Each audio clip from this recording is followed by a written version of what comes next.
So the concept of liminality, right, is this idea of crossing from one experience to the next. And it happens all the time throughout our lives.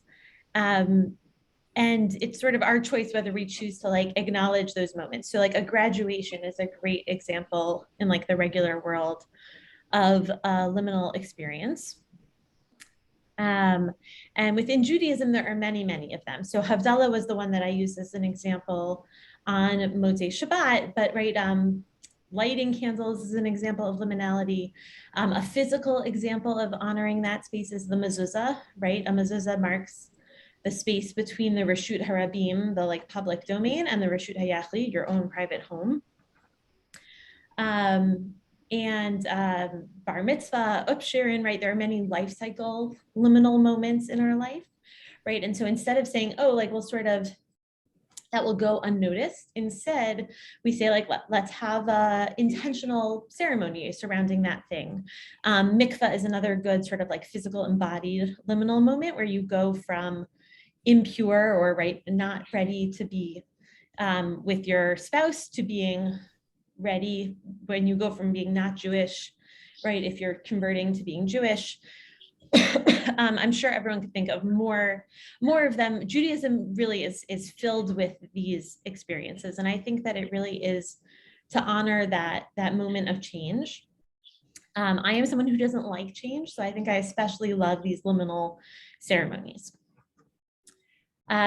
So in this week's parsha, I think there is really this example of liminality. And so I wanted to start by reading this passage from Rabbi Sachs, who's actually commenting on Bamidbar, so sort of a different point in the story line, right at the end of our journey to freedom as opposed to the beginning. But he sort of sets this concept of liminality into our understanding. So he says here on the first page, source number 2, that Van Gennep, I believe is how you pronounce it, in his The Rites of Passage, argued that societies develop rituals to mark the transition from one state to the next, from childhood to adulthood, for example, or from being single to being married. And they involve 3 stages. So we're going to see these 3 stages play out here. The first is separation, a symbolic break with the past. The third is incorporation, re-entering society with a new identity, right? So those are the 2 rooms.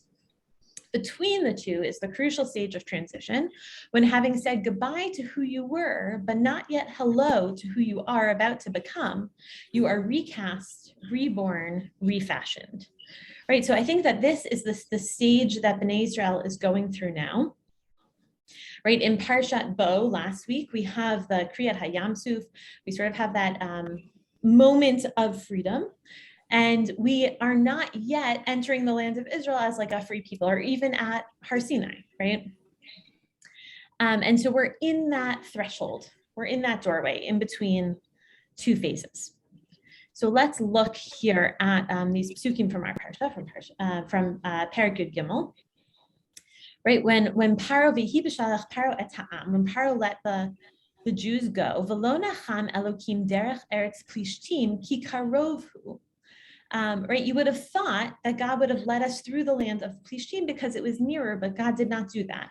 Ki ka'amar Elokim pen yinachem ha'am birotam milchama v'shavu mitzrayim. God is worried. Right, God worries that the people may have a change of heart when they see war and return to Egypt. Right, this is in the text of the Torah. This is not like a midrash about what God is thinking. Vayashiv Elokim et ha'am derech hamidbar yam suf v'chamushim alu b'nei Israel me'eretz Mitzrayim. And so God chose instead to take the longer route. Right, often there's like the shortest route or the route with the least tolls, right? The shortest route would have led them through derech plishtim, but God is nervous that the people will change their minds. And so he leads them the road with the least tolls, right? The like long, windy path of all the little state roads. And I think that if we like sort of step back for a minute, it's sort of a crazy idea, right? Bnei Israel just experienced like wonder after wonder of miracles and plagues and the Kriyat Hayam Suf and all of the Egyptians disappearing. Like I think it's shocking to feel that they might have a change of heart already. But I think it really speaks to that that moment where you're saying goodbye to who you were, right? Goodbye to slavery, but you're not really yet at the like hello of free people. And God, I think in God's infinite wisdom, right, recognizes Bnei Israel is not ready to be free people yet. They're not ready to have the confidence of free people. So I want to look at a few different perspectives about why God chooses to lead them the long way. And it unpacks, I think, a lot of this liminal phase, sort of the tensions or the dangers, the pitfalls of the liminal stage in life. But I could also take a moment if anyone has thoughts, ideas, comments. Okay. So Rabbeinu Hanan. I was just going to say that the V'yenachem reminded me, because that's what God says when He wipes out the world and the Mabul. It's the same verb. I just thought that was interesting, just to regret. Interesting. Yeah, and it's also a different word. It's completely different meaning from what it has now. Yeah. Mm-hmm. I mean, Yenachem is exactly the opposite. I mean, I You mean like consolation? Yeah. Huh? Mm-hmm. Yeah, I think that you're right. Well, and I just, for me, like the strange part is also this idea that God recognizes like a human weakness, right, and respects it, not because God does not do that all the time, but oftentimes, right, like God, I think, is impatient in Breshit with people who make mistakes, and right, and as you know, wipes out everyone with Noach and spreads people out with the Migdal Bavel, and you know, here it seems like God has understood that there is this insecurity, maybe.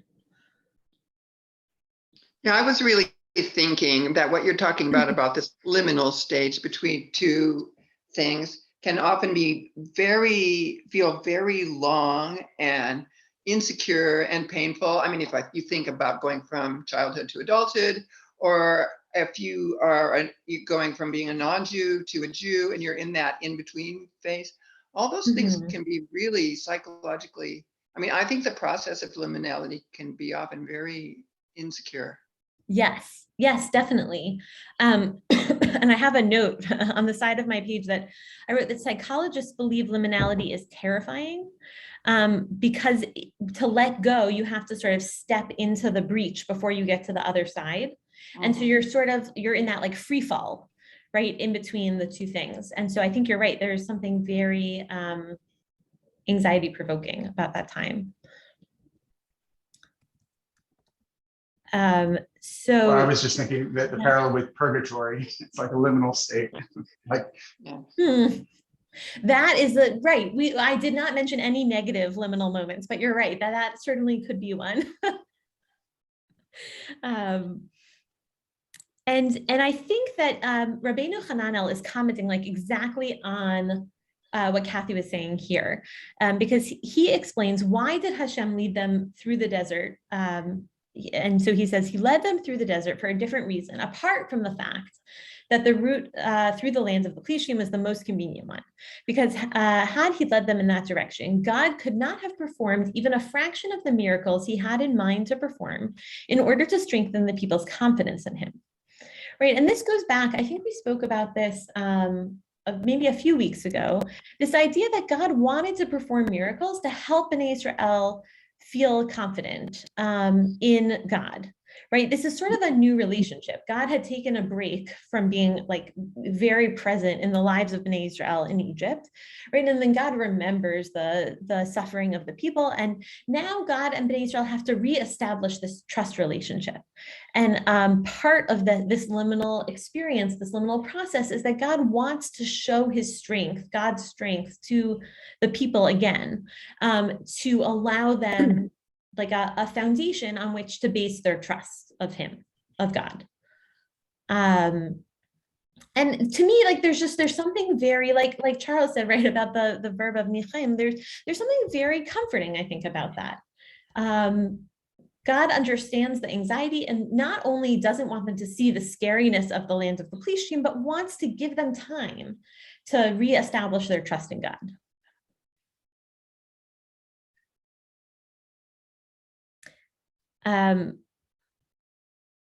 Wonderful. And then the Rambam, in his Guide to the Perplexed, the Moreh Nevuchim, also addresses this idea about liminal space as like a growth process. Right, so he explains here that here God led the people about away from the direct road because he feared they might meet on that way hardships too great for their ordinary strength. Right, so here it's not about Bnei Israel gaining trust in God, but maybe about gaining trust in themselves. And then if we skip down, right, we see in the same manner, and this is a very foundational belief of the Rambam here. He says, in the same manner, God refrained from prescribing what the people, by their natural disposition, would be incapable of obeying, and gave the above-mentioned commandments as a means of securing his chief object, to spread a knowledge of God among the people and to cause them to reject idolatry. It is contrary to a man's nature that he should suddenly abandon all the different kinds of divine service and the different customs in which he has been brought up, and which have been so general that they were considered as a matter of course. Right, so what he's talking about here is the shift from korbanot to tefillah. So when God gave the, right, there's a sort of discussion as to whether korbanot were the most evolved form of communication with God and we've lost that, or whether tefillah is actually a more evolved form. It was always God's objective to get there. All right, and here we see that the Rambam is explaining, yes, it was always God's objective to get to tefillah as the most evolved way of communicating with God, but that God understood that Bnei Israel were not that evolved yet. They weren't ready to replace what was sort of the main spread way of any person communicating with any God, or any perceived God, and so it took time. Right, and he says it would be just as if a person trained to work as a slave with mortar and bricks or similar things should interrupt his work, clean his hands, and at once fight with real giants. It was the result of God's wisdom that the Israelites were well led about in the desert till they acquired courage.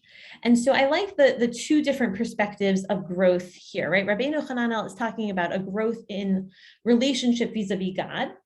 And I think the Rambam is talking about an inner growth, an inner potential growth to reach a higher plane, to be able to trust in God because they themselves are stronger and more evolved people.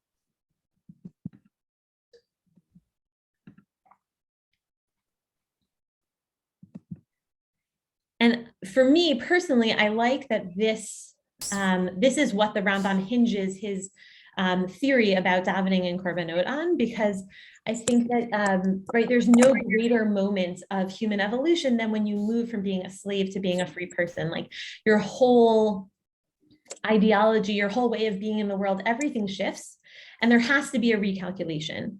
It's not enough to sort of rely on your old methods of doing things.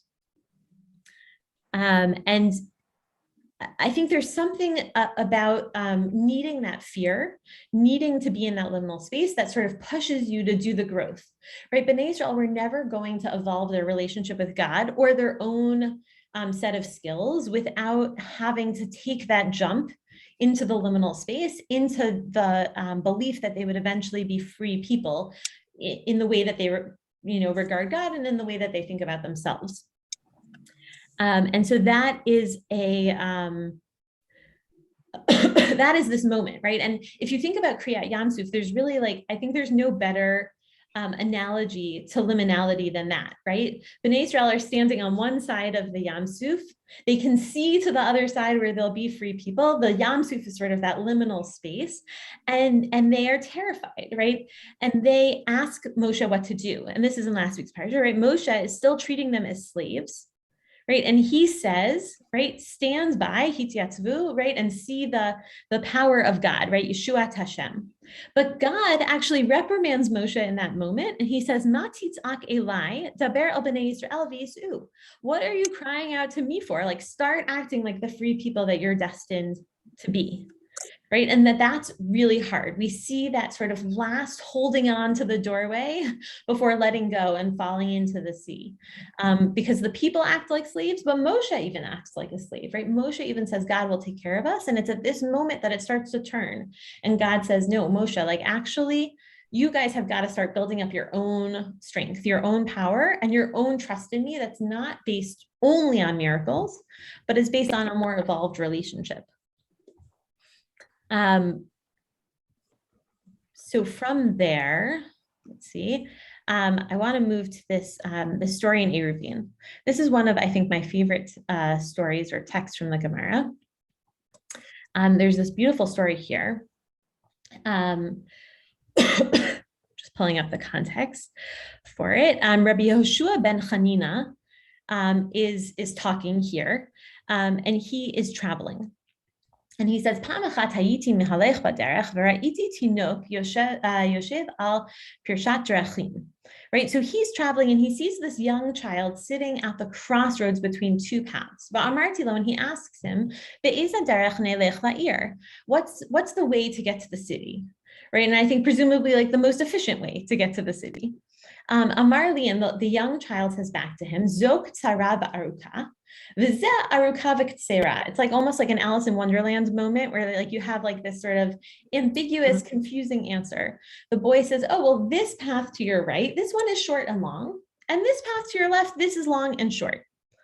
So Rabbi Yehoshua ben Chanina says to himself, right, outside of the words of the text, he says like, "Oh, I'll go the short way, right? I'm tired. I want to get to the city." So v'halachti b'ktsera v'aruka. Kevan shehagati la'ir, matzati shemakifin ota ganot v'pardisin. Right. So he gets close to the city, but he realizes that there's a physical impediment of these gardens and orchards, and he's going to have to either know a trail that leads through them to the city, or he's going to have to go around them. So yes, it like technically was the fastest way. It's like, I imagine like, in the Philadelphia Zoo, I imagine this is true in Detroit too, right? Like there are certain points of entry into the zoo. And so if you walk the shortest way from the parking lot to like the physical barrier of the zoo, you might be able to see the zoo, but you won't be able to get in because there's no door there. Right, and that's what happened to Rabbi Yehoshua ben Chanina. So he has to go back. Chazarti la'acharai, amarti lo. And so now he's a little bit annoyed, right? He says to the boy, "Bani ahlo amarti li ktsara." Didn't you tell me this was the shortest way to get to the city? And the boy, with remarkable confidence and calm, Amar li velo amarti lach aruka. Didn't I tell you it was the short way, but also the long way? And that gives Rabbi Yehoshua ben Chanina this wisdom. He realizes that this boy was actually being very wise. V'nishakti tiv al rosho v'amarti lo ashreichem Yisrael shekulchem chachamim gedolim atem migdolchem v'ad katanchem. And so he kisses him on the head lovingly and says to him, "Happy are you," right, quoting, "O Israel, for you are all exceedingly wise from your old to your young." So basically recognizing that this boy had a lot of wisdom. And I think what Rabbi Yehoshua ben Chanina is owning is that often we get very impatient in the process, especially with a process of change. And we want the liminal spaces in our lives to be really short and clean, right? As like short and clean as mezuzah or as lighting candles or as Havdalah. But really the liminal spaces are a framework for helping us through a sort of longer, messier, scarier piece of our lives. And so even though it's tempting to try to cut through that process, really, we owe it to ourselves to go the long way, because ultimately that is shorter because we do the work and we get to the other side ready and prepared. Whereas if you go the short but the long way, you get there and you realize you have all this work left to be done to make yourself a free people, to make yourself a married person or a retired person or whatever sort of, thresholds we're crossing, and you've created a much longer process for yourself. Oh, I remember when I spoke about this. It was when I was speaking in Shul, this story about this boy. This was also a childhood favorite story of mine, about a boy who finds this magic spool of thread. And when he pulls the thread, he's able to find that time elapses very quickly. And so he uses that spool of thread to like get out of trouble. So like if his parents are yelling at him or a teacher is teaching something very boring, he just pulls the thread and he sort of like escapes that process of working through whatever is bothering him. And then he realizes as a young man that like he hasn't grown at all because he constantly was pulling the thread whenever something difficult came his way. And so I think that this is very similar, right? He was skipping his liminal state in life. And so I think that this parsha is an important reminder, that the liminal space is really important, but also that even like in a world where we can see plagues and miracles from a very all-powerful God, that growth and change is still not easy, right? So like we can give ourselves a break, first of all, because we don't get to see that sort of display of miracles that the Jews of the Midbar got to see. And so of course, growth and change is not going to be easy in that way. And that I think we could take this as an invitation to acknowledge and to honor and maybe even celebrate the liminal spaces in our own lives with more intention. Whether it is through candle lighting and saying an extra tefillah, or through saying like, look, I'm going through something hard and it's, maybe I want to have a moment of quiet, or I want to invite friends to be there with me as I go through that, or whatever the thing is, but to honor it and not just sort of try to rush it on by, to go the long and the short way in life. But I welcome ideas, thoughts, comments.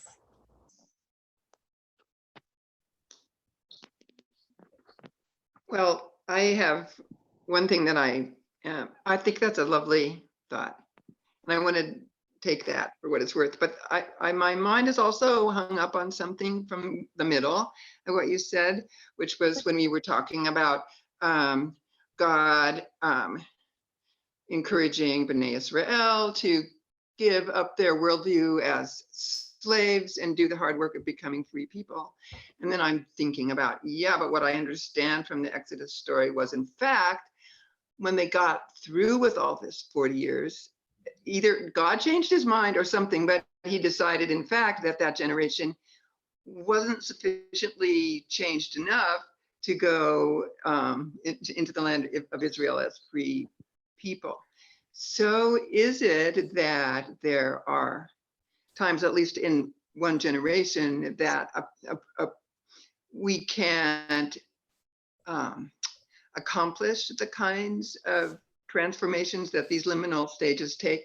Like maybe I'm thinking like Tevye, like by the time he gets to the third daughter, he can't stretch anymore, and maybe it's up to another generation. Anyway, so that's a sort of a tangent to your beautiful Raj, but I was thinking about that. I like that. I mean, I'm thinking about like intergenerational trauma, or just trauma in general, right? Like I know there's been a lot of research on second generation and now third generation of Holocaust survivors, and that sometimes it's not even one generation. It takes more than one generation to work through some of the liminality there. I think it is both one of the saddest things, and Kathy, I would say it's underscored by the fact that even Moshe couldn't go into the land of Israel. Right? He couldn't work through that liminal space, and maybe that's to say it's unreasonable to expect one generation to be able to go from slavery to freedom in such a, right, even 40 years is too abrupt for such a big change. But maybe it's like to the great credit of that generation that they were still able to prepare their children to successfully go into the land of Israel. And that I have seen, I guess, in my own still very limited parenting experience, that there is something about the like choosing to transfer or not transfer some of your own stuff to your kids that feels like that crossing of a threshold in some ways. So maybe that's a piece of it. I don't know, but it's a great point that it's 40 years feels like it should be really the long and short way, and it's still maybe not enough. There are limits to changes that human beings can make, or that individuals can make in their lifetime. Yeah.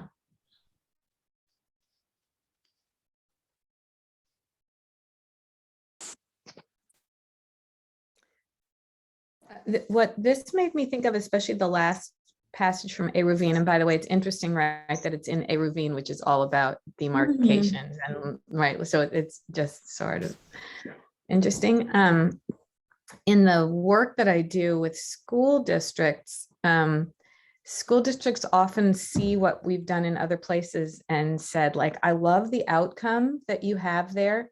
Can't you do that faster? Like, can't we, why will it take us a year? We want to do that in 6 weeks or whatever. And so one of the really interesting features of this is like what you see in this passage in Eruvin, like sometimes or almost all the time, you actually have to go the long way to get there the shortest. Like it doesn't, you can't shortcut the experiences that you have to pass through in order to get to the end, even if you can see it. Yeah. Yeah, it makes me think a little bit about practice. Like I find that my children don't understand that idea. We're like, we just taught them how to ice skate. And I was like, so like if you practice a lot and you take lessons, like maybe you could be on the ice skating team. You know, they have all these teams at Veterans Park. And Ariella was like, I'll just be good. And I was like, no, you won't actually. Like you're very talented. But practice is an important part. And right, practice, I think, is I don't know if it's a skill acquired, but I think it's a necessary component of liminality. And if you don't do that work, even if you sit there for a long time, you won't be any better, right? You can't just sit in the arena and think you'll be good enough to play at the end of the day. You actually have to ice skate the whole time. And maybe that's a piece of it. And maybe that's a piece of the Dor HaMidbar, right? That the generation of the Midbar, whether they couldn't or wouldn't, maybe weren't able to put in the work to get to the place where they could be in a different mindset. I don't know, maybe that's too harsh to judge them that way, but I could certainly judge Ariella that way and say that I think the practice is a necessary component, and that's a hard part as well. Well, I think, yeah. So I really like that what you said, Jenny, that, you know, where this whole thing fits with what you see in your work, because practice, of course, is a big thing that you see in music also. And from my experience, there needs to be some guidance or leadership with some, because I don't think that it's a very, very innate human thing to understand that they need practice. There needs to be, yeah, some guidance to say, this is a long process and you just have to stick at it. And maybe that's part of the God thing from Midbar too. Some sort of leadership or something.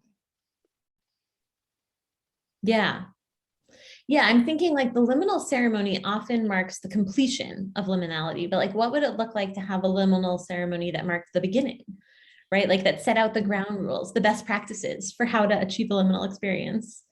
And maybe that's what you do in large part, Jenny, right? Is that you help them sort of understand what they'll need to do if they want to take the road at all. That's very valuable. I'm not sure, I can't think offhand about what that would look like within Judaism, but it's a good thought exercise. Yeah, Mark, I see that you have your hand raised. So advanced. Oh, sorry. Yes, I know. No, I was just thinking that, you know, how Divrei Torah often end with the, you know, and bring the Messiah speedily in our days. Well, I'm just thinking of the whole period we're living in now, from the Jewish perspective, is a liminal moment. I mean, that is thousands of years of liminality until we get to the Messianic era. I don't know, just was something that occurred to me. Yeah, it seems like we're in a liminal state all the time. Yes, well, I do think like, right, life is sort of a series of like stepping through these doors all the time. Some of them are simple Shabbat or through your home, and some of them are more, take more time. But I think you're right, Charles, there's never like, you never reach your finished end, you know? And I think that the more advanced we are, the more we recognize those liminal spaces for what they are, as growth points or moments of change. I'm thinking about what you said, Mark. There's, I'm going to mess up the R's, but there's this idea that like to grow, you need the break. So there's like the break, which has an R word attached to it. And then there's the moment of rebirth, which is like the creativity point. And then you get to the new place. So like, when the Beit HaMikdash was destroyed, we needed that to prompt the writing of the Gemara, or the process of working through, right? That you couldn't have that until after the break, and then the reconstruction comes after that. I'll find the article and I can send it out. Or the Holocaust prompted the state of Israel being reborn, right? That it feels uncomfortable. There's a discomfort when you have to leave one thing to get to the next. But just like sort of being freed from slavery, you need that to enter the area of regrowth. And I think that's true even with plants, right? My puppy was just telling me I had to trim my succulents because they happen to be in the background of our Zoom call. And she said, well, if you don't cut them down, they'll never grow strong. I'm like, if that's not a metaphor for growth. So I wonder, right, like losing sort of the prospect, I think ignited that desire for Mashiach, I guess is what I'm saying. Yeah, go ahead, Mark. I was just going to say, so it reminds me, and Jenny will appreciate this, I think the whole Carol Dweck thing about a growth mindset. In other words, that you have to see the process as a positive thing and not just see the obstacles. Yeah. The growth mindset versus what I forget what the other one is called, but the non-growth mindset. And just that, all the biblical figures, they all had trials. They talk about the 10 trials of Abraham, etc. It's a lot of those people, a tzaddik doesn't get to just sit back and relax. Mm-hmm. The level gets higher and higher, and the bar gets higher and higher. Mm-hmm. So it's never ending. Yeah, and I think that's true from like a sort of divine perspective, which is what I hear you saying, and also from your own personal perspective, right? And that's, I think, what Charles was saying as well, right? Is that if you push yourself to always be leaving one stage and entering a new liminal phase and going somewhere new, you will grow higher and higher. And if you're sort of willing to sit in whatever phase you're in, you stop growing and you stop advancing, maybe is the right word. But it's easy to sit sort of in a phase that you're comfortable with instead of, and I'm sure that's true with music too, right, Kathy, that like if you sort of sit in your current level, you'll never achieve a higher level of talent.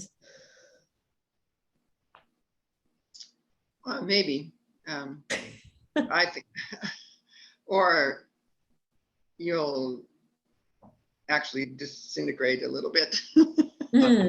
Even worse, right? Yeah.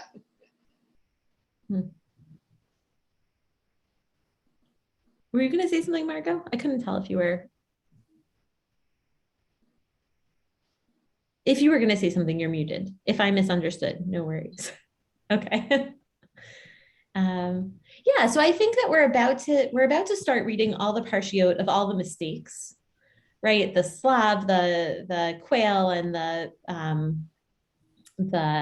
anger over not having water, and the egel hazahav, and I think that from our current perspective, it's very easy to judge Bnei Israel for their mistakes and their impatience and their lack of trust. But if we think about it as part of a growth period for Bnei Israel, then there is maybe more compassion and greater understanding for what they're going through. And maybe that's a piece of what I hope thinking about liminality like helps us through the next several weeks, where it's easy to be frustrated and wish like we didn't have those things. For those of us doing Daf Yomi, there was just a discussion of what parshiot you read out loud. And the examples are very difficult portions of our history, like Tamar and Yehuda, when Yehuda, one of the 12 tribes, almost ends up killing his daughter-in-law for perceived sexual impropriety, but actually it was him, right? It's a complicated story, but I think right, it's an uncomfortable story, and yet the Gemara says we have to read it. Like we don't shy away from those difficult moments. And so I think part of that is true about reading all of these mistakes of the Dvar HaMidbar, but the other part is to sort of demonstrate what liminality looks like. Like it is messy, it is uncomfortable, you make a lot of mistakes, but without doing that work, you will never, get to the free state, the person you are yet to become, right? The potential inside of you. So a lot of good things to think about. We've overstayed our half hour, so I'll let everyone go. There will not be a parsha class next week, but the following week we'll pick back up after that. And I'm going to stop the share so I can see everyone's faces. I hope everyone has a Shakha. good end of their week and a Shabbat Shalom. You stay warm. It was nice Thank to see you. you. Thank Thanks. you, Yael. Araba.